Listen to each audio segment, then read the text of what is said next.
Well guys, after sitting since fall to June 4th or 5th, I'm not positive, but she's running now.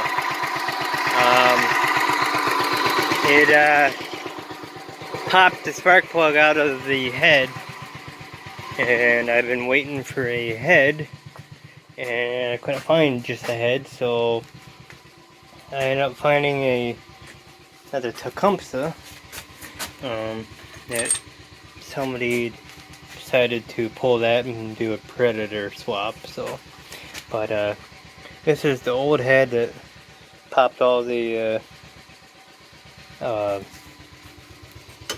grooves out of there, the screwed in. So I tried to start it, and it rolled over. It kind of took off, and then it just didn't want to do anything. And next thing I know, I hear a ping on the hood, and here's this spark plug laying down on the grill. So she's running and moving again. So I can't complain, I guess.